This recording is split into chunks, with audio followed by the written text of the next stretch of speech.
Welcome to the Great Detectives of Old Time Radio. From Boise, Idaho, this is your host, Adam Graham. If you have a comment, email it to me, box13@greatdetectives.net. Follow us on Twitter at Radio Detectives, and become one of our friends on Facebook, facebook.com/Radio Detectives. Today's program is brought to you by the financial support of our listeners. You can support the show on a one-time basis, support.greatdetectives.net. You can use the Zelle app to send a donation to box13@greatdetectives.net or by mail to Adam Graham, P.O. Box 15913, 15913, Boise, Idaho 83715. And you can become one of our ongoing Patreon supporters for as little as $2 per month. And I want to thank Melanie. Melanie has moved from the Shamus level of $4 or more per month to the Detective Sergeant level of $7.14 or more per month. Thank you so much for your support, Melanie. And be sure and check out this week's review over at greatdetectives.net. But now it's time for today's episode of Dragnet. The original air date on this one is May 24th, 1955, and the title is The Big Siege.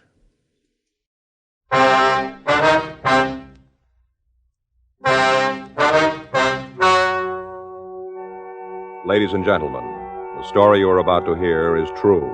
The names have been changed to protect the innocent.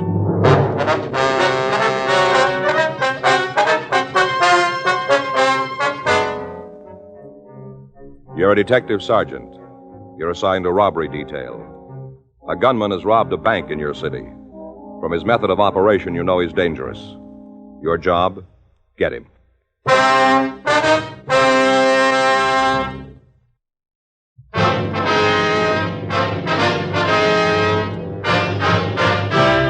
Dragnet, the documented drama of an actual crime. For the next 30 minutes, in cooperation with the Los Angeles Police Department, you will travel step by step on the side of the law through an actual case transcribed from official police files. From beginning to end, from crime to punishment, Dragnet is the story of your police force in action. It was Wednesday, May 4th. It was warm in Los Angeles. We were working the day watch out of robbery detail. My partner's Frank Smith. The boss is Chief of Detectives Thad Brown. My name's Friday. It was 12:36 p.m. when I got the call, and it took me 8 minutes to get back to the city hall. Robbery squad room. Back here, Joe? Yeah. Back here. What's up? Oh, bank job and slugging we got a rule on. Where? Corner Melrose and Fountain. Anybody else on it? Yeah, J.J. and Murph went out. All right, let's go. All right. Friday, Smith? Yeah, Lieutenant. You two going to cover the bank holdup? Yeah, we're just leaving. Donahoe called in. He's out with J.J. and Murph. Uh-huh. They got it covered out there. Skipper wants you to tag Georgia Street and talk to the guard. See if you can get any information out of him. All right. Okay. What's the name? I haven't got it. There's a uniformed man with him. Old guy's in pretty bad shape. Yeah. When the thief left the bank, the guard tried to stop him. Old man pulled a gun, misfired, pistol whipped the old guard. Mm-hmm. He's in critical condition. We just got word that you can talk to him if you get right over there. Better make it fast. All right. And good luck. Yeah. We got to come up with an identification. We got to get it in a hurry. The guy's still running. Matter of time before somebody gets in his way. Yeah. We can't count on it next time. Hmm? The gun jamming.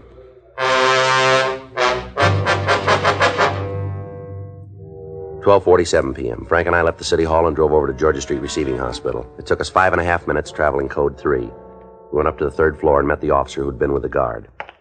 You fellas from Central? Yeah, Friday and Smith. I want to see the victim. You missed him. What do you mean? He died 5 minutes ago.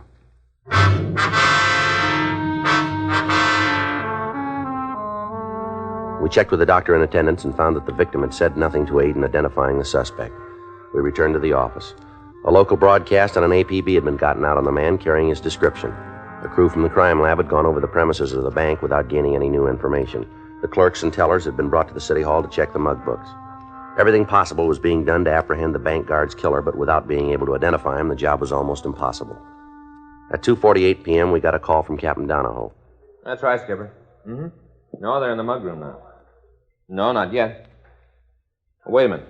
Joe, you want to toss me that pad there? Yeah, here. Here you go, Skipper. Yeah? Mm-hmm. I see, I got it.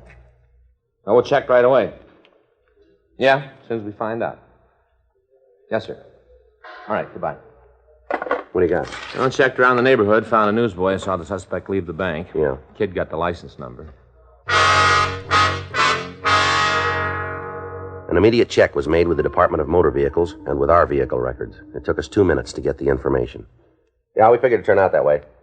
Hey, you want to give me the address? All right. Okay, we'll run it out. How about it? Car was stolen a week ago. A team of men went out to talk to the owner of the automobile. Additional broadcasts were gotten out on the stolen car carrying the license number, the make, and model description. In the event the car was found abandoned, it was to be staked out and we were to be notified. Roadblocks were set up in the area adjacent to the bank and all vehicles were checked. Captain Donahoe came in from the scene and a meeting was held between him and Chief of Detectives Thad Brown. At the time, 25 officers from Robbery Division were trying to find a lead to identify the thief. We knew what he looked like, what kind of car he was driving.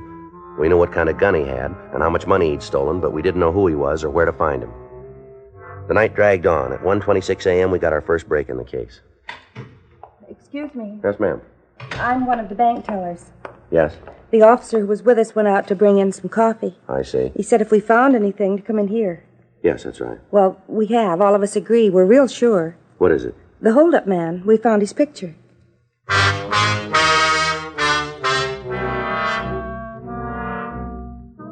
The suspect was identified as Thomas Bud Carey, WMA, 26 years. According to his package, he'd been arrested the first time when he was 16. He'd served a total of 5.5 years in state institutions. We checked with Fred Galloway of the Adult Authority and found that there was an outstanding warrant on Carey for parole violation. Additional broadcasts were gotten out carrying his name and description. Officers in the field were notified of the latest developments. While other teams of men covered Carey's known hangouts and friends, Frank and I left the office and drove out to see his mother. She lived in a run-down apartment house on the east side of town. The building was dark when we got there.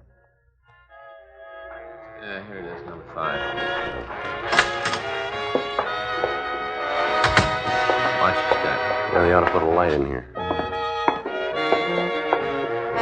This ought to be it. Yeah. Take it easy, Carey might be here.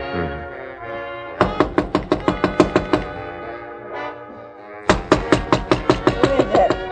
Open up. Who are you? What do you want? Police officers, we want to talk to you. Nothing for the cops. Get out of here and leave me alone. Come on, Miss Carey, open up. I ain't Mrs. Carey no more. Now go away. We can do it 2 ways. You can talk to us here, or we can go downtown. What's it about? Your son. Come on in. Where's he going? We want to check. For what? There ain't nothing here. One lousy room. That's it. We can see. It's the kitchen. Better take a look in the stove. Might be something there. The place is clean, Joe. It's not true either. Now, what do you want? Have you seen your son? He in trouble again? We'd like to talk to him. What's he done now? You know where he is? No. You know where we can find him? I haven't seen him for a couple of months. Might as well be dead. Well, he isn't. Ain't any difference to me, one way or the other. You know where he lives? It ain't here. That's no kind of an answer. Question don't fit either. Look, I'll tell you. I'm his mother. Long time ago, I gave him to the world. I've had trouble ever since. Gallagher again. Fell asleep with the radio on. Lady, you got any idea where we can find your son? Nope. You got any close friends? Maybe. If he has, I don't know. How about girls? What about him? Has your son got one? Last time I saw him, he had a couple. Both of them married. Same as always. He couldn't do anything the easy way. If it wasn't a problem, he'd make one. Yeah. Is there any place he'd go if he was in trouble? What kind? Ma'am? What kind of trouble? What's he done this time? It'd be better if we talked to him about it. Yeah, always that way. Talk to him.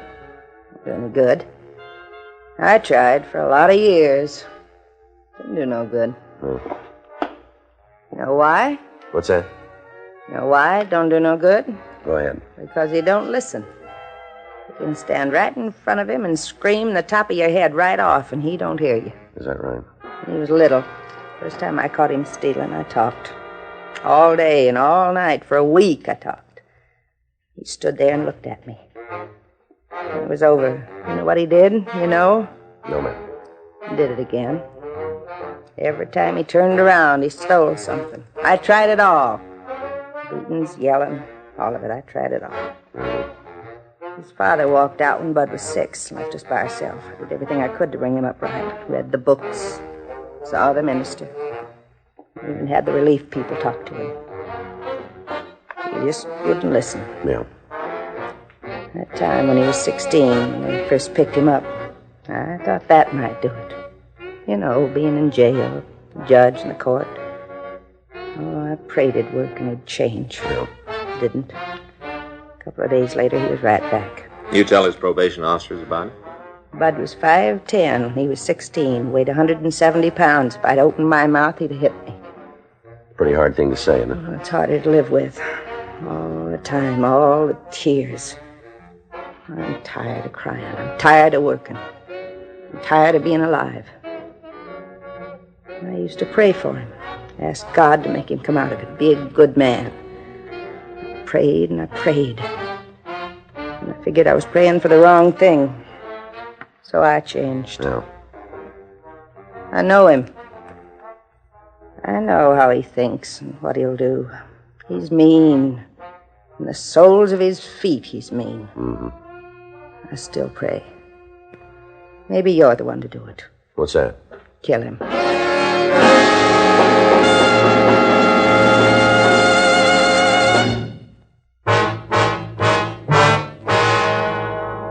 Frank and I arranged for a stakeout on the building, then we drove back to City Hall. Captain Donahoe and Chief Brown were directing the search from the robbery office. The morning papers had carried the story, and we were receiving calls from citizens who'd seen Carey. From the report, it was believed he'd gotten out of the blockade area, and he was heading for the San Fernando Valley. Roadblocks were thrown up on streets leading off the freeway, and additional men were called in from the Valley Division to aid us in the search. 7:42 a.m. It had been 19 hours since Carey had held up the bank. In that time, the entire facilities of the police department had been devoted to his capture. Lieutenant Dave Terry from the sheriff's office had joined Captain Donahoe and was coordinating their activities with ours. 7:45 a.m. Frank got back with some hot coffee. Anything new? No, got a report Carey was seen at the Vineland cutoff. Check out. Don't know yet. I got some coffee for you, George. No, thanks. Anything happen? Yeah, we got him pinned down. Where? Valley. A lot of ground. Well, we just got a call. Carey pulled into a gas station in Riverside. Attendant recognized him. Tried to stall. Carey got wise, started to leave. Yeah. Pulled a gun and shot the man up pretty bad.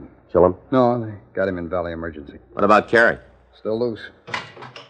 Stoner? Yeah, Oscar. Friday, Smith? Hi. Hi, Skip. We got him. Where? Broke into a house on Woodman. A couple of motorcycle officers got him pinned down. Well, let's go. Joe. Yeah. Tag the business office. Check out everything in the racks. All right.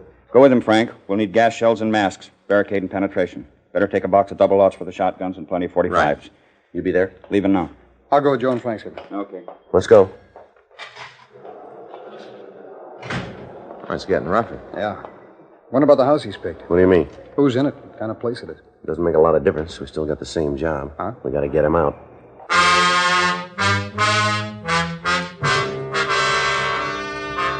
We left the city hall and drove out to the valley, code 3. By the time we'd gotten there, several other officers from Central Robbery and the Valley Division were on the scene. We talked with Sergeant Pat Murphy of our office. What do you know about the place? 6 rooms. Here, let me lay out for you. Got a pencil? I got a pen here. Oh, thanks. All right, now, the house is built in the shape of a U. Mm-hmm. The living room runs along the front, and the dining room here on the corner. Here? Yeah. Now, the kitchen is here, and here's the back door. Any cover there? Officers have found him while watching it. Yeah. There's a closet here off a service porch. Yeah, go on. On the other side, there's a bedroom here, door, there's a bath, and another bedroom. Just the 2 doors. Yeah, the front and the one off the kitchen. Where'd you get this layout? I talked to the woman next door. She's a friend of the family, owns the place, been inside a lot. Where are they? With the family? Yeah. We're not sure. A neighbor says she thinks they're all out, and the man goes to work at 6. Woman usually drives the kid to school about 7:30. Who put out the call? Motor officers. They saw the car parked at the curb, went to check it out. Curry was inside. He made the house. They try to get him out yet? No, they weren't sure he was alone. How'd you do? Well, we got here right after they did. By the time we got to curb, he started to shoot. Any chance of getting to him from the back of the house? Oh, it'd be rough. The shades are all pulled down. Hard to tell where he is. If we go in, he could be sitting under the window waiting for us. How about the phone? We tried, and he won't answer it. Is that all of it? Much as we got. Well, what do you want to do? I'll give him a chance to walk out. It'll be his choice. Talk to him? Yeah. Give him a chance to open the door. Well, it's going to be hard. We haven't been able to get near the place. Big things to make sure he's alone. As far as we've been able to tell he is, there's no movement inside, no noise. Trying to round up the family now. Can't wait for that. Let's get on it. I'll try to talk to him. You can't make it, Joe. He's in a box and he knows it. Well, maybe that'll bring him out. You want to do it? Go ahead. All right. He makes a move. Get out, fast. I won't need that. We'll give you cover, Joe. All right. Last time you heard from me was in the living room, is that right? Yeah, there's 3 windows on the left there. Okay. Easy, Joe.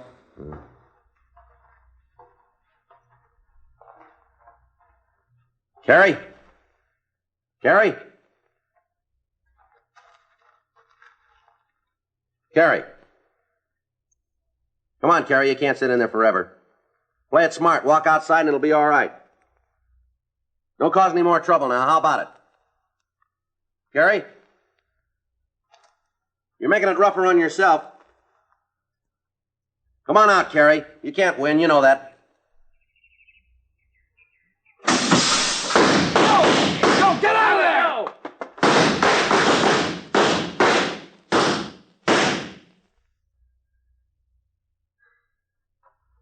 I don't have to tell you it didn't work. Yeah. Clock ran out before you started. Carrie isn't going to walk. No. Well, he called it. Yep. Get the gas guns.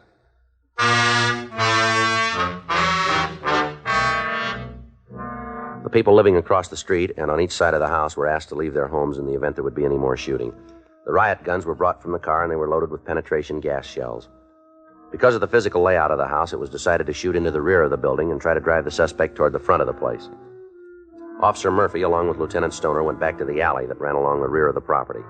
The 2 uniformed men covered the sides of the house, and Frank and I took up our stations in front of the building. 9:14 a.m. How's the time? Well, they ought to be in position. Mm-hmm. You all set on that gun? Yeah, it's all set. You think you'll give up? I don't know. Flip a coin. Ought to be laying it in now pretty quick. There it goes. The way the house is divided, he could close the doors to the back rooms and keep us going for a while. We still have an idea where he is in the house. Yeah. You're sure pouring it in. That's lousy stuff. Tear gas. Lousy. Still remember it from the academy. Frank. Front window. See it? No. Where? Shade was pulled back. I think I saw something. Was it Carrie? Get to Stoner. Tell him to hold the gun. Yeah. There's a woman in there with him.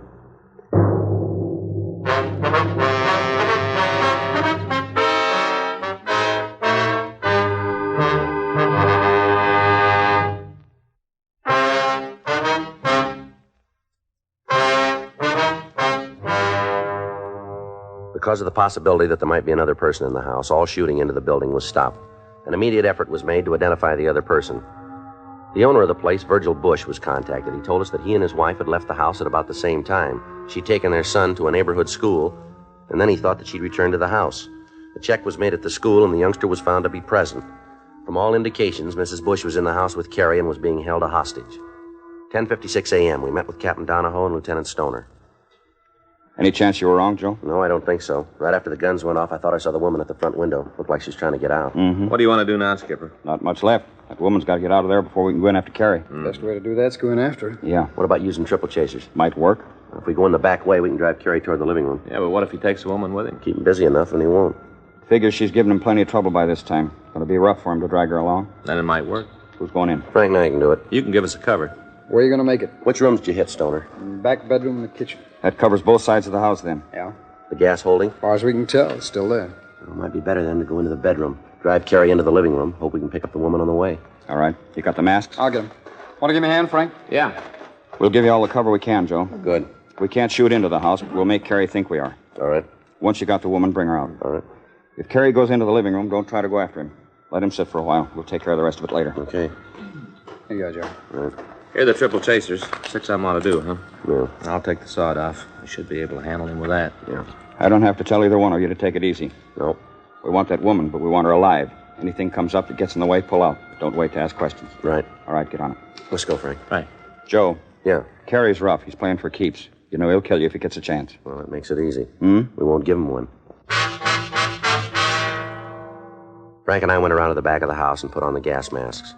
He loaded the shotgun and flipped off the safety. I checked the triple chasers. They're about the size of a beer can, and they're built like a hand grenade. 2 seconds after the pin is pulled and the lever is released, the shell explodes into 3 parts. Each of them throws out a large quantity of tear gas. By using them, an officer can completely fill an area with gas almost immediately. few minutes after we were in position, the covering gun fire started. Oh, that's it. Let's go. Yeah. You gonna toss one in the bedroom? Better. Make sure it's clear. Okay. All right, watch it. Go ahead. I'll cover you. Right. All right, come on. All right. That's clean. Yeah, let's get the next room.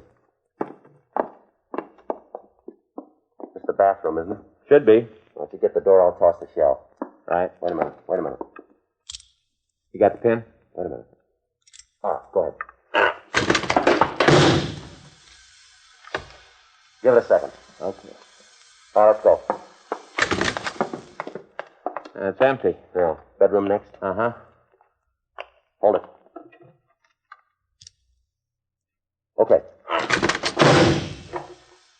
Now let's go. It's Carrie.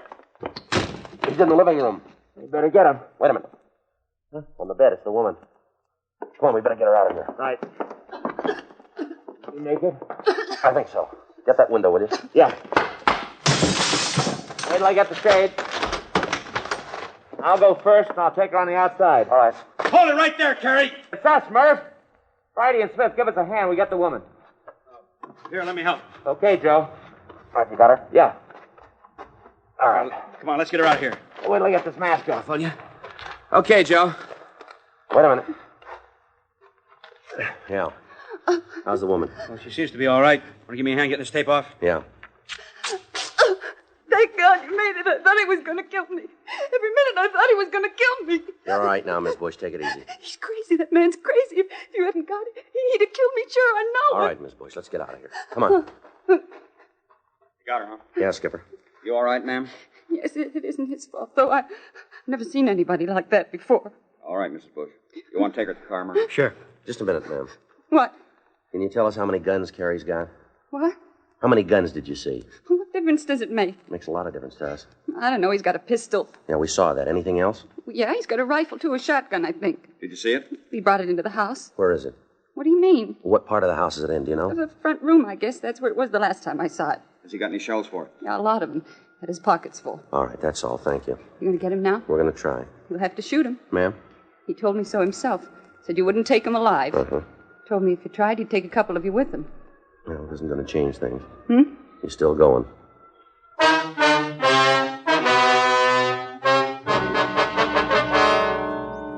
Ms. Bush was taken to one of the neighborhood houses, and we got ready to take the suspect into custody. The house was completely surrounded. All of the doors and windows were covered. Each man was instructed to shoot to kill in the event Carrie tried to escape or made any effort to fire into the crowd. In a last attempt to get him out of the house without additional bloodshed, the bullhorn was brought from the car, and we tried to talk to him. Here you are, Joe. All right. Tell him this is the last time around, Joe. We're through playing games. All right. Carrie? Carrie, give it up. Throw those guns out and you follow them. All right, we'll tell you where you stand. There are a lot of us out here. We've all got orders to kill you if you try anything. You think you can sit in there and we can't touch you? You got it wrong. We'll blow the roof off if we have to. Tell him he's got 10 seconds, Joe. All right. Count them off for him. All right. Stand by with gas guns. Yes, sir. Go ahead, Joe. Carrie, you're running out of time. We'll give you 10 seconds to come out of there. It's the last time. Throw the guns out and come out after them. 10 seconds, Carrie. That's all you got. 9, 8, 7, 6, 5, 4, 3, 2. That's all you got. Time's up. All right, throw him in. Cover that front porch. Here's a machine gun, Joe. I got it. Must have good lungs. Yeah. Toss some more in. Got to come out pretty quick. Yeah. There he is. Got that shotgun.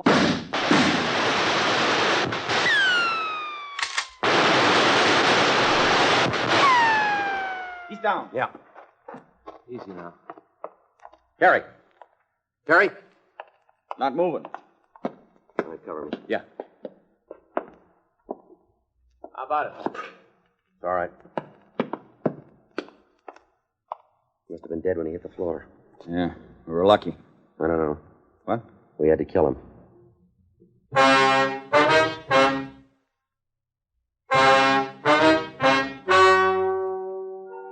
The story you have just heard is true. The names were changed to protect the innocent. On Monday, May 9th, an inquest was held in the coroner's office in and for the county of Los Angeles, state of California. In a moment, the results of that inquest.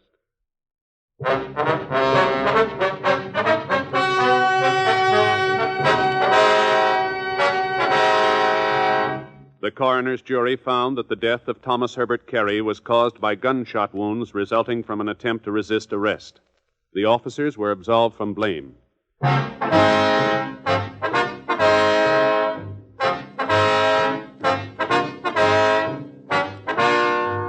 You have just heard Dragnet, a series of authentic cases from official files. Technical advice comes from the Office of Chief of Police W.H. Parker, Los Angeles Police Department. Technical advisors Captain Jack Donahoe, Sergeant Marty Wynn, Sergeant Vance Brasher. Heard tonight were Ben Alexander, Stacey Harris, Virginia Gregg, Jack Crucian, June Whitley. Script by John Robinson. Music by Walter Schumann. Hal Gibney speaking. Hear Dragnet next week, same time, same station.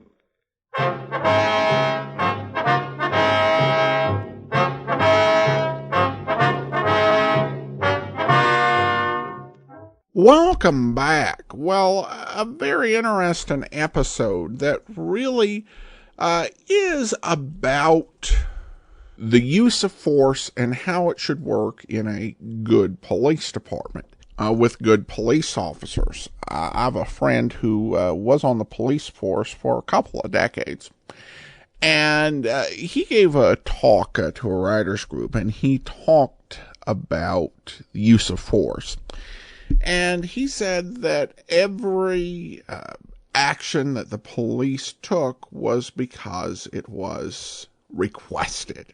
And when it came to the use of force against a suspect, the amount of force used would be what the suspect requested by their actions. It was an interesting way of putting it, and it stuck with me, over the years. You kind of can even hear a version of that in Dragnet, where they'll talk about, dealing with a criminal, and, are they going to escalate their efforts, with, tear gas or firearms. And you'll often hear Friday say something like, he called it. Or as my friend would say, he requested it. He requested that we send a tear gas canister in there.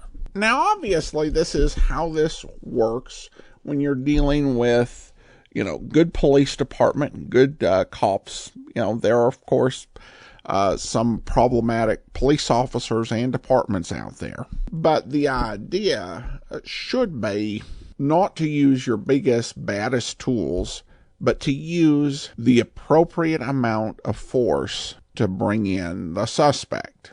Which is why Friday wasn't happy with the suspect's death at the end. It's not a death that really breaks him up or, haunts him in the way that you would see in episodes like The Big Thief, where he killed a teenager in self-defense, or, other episodes where suspects have died. But he's just pretty straightforward that this was not what they came here for. It was the result of the choices that the suspect made, but their goal was to bring the suspect into custody, not bring him back in a body bag. But that was, again, the result of the choices that the suspect made. We also, and I think this is only the second time I recall in Dragnet, we also ran into a parent who wanted their child killed. And I do wonder to what degree that reflects a reality, because it seems like a very extreme reaction. But in this case, I think there's also, we're dealing with a mother in the story.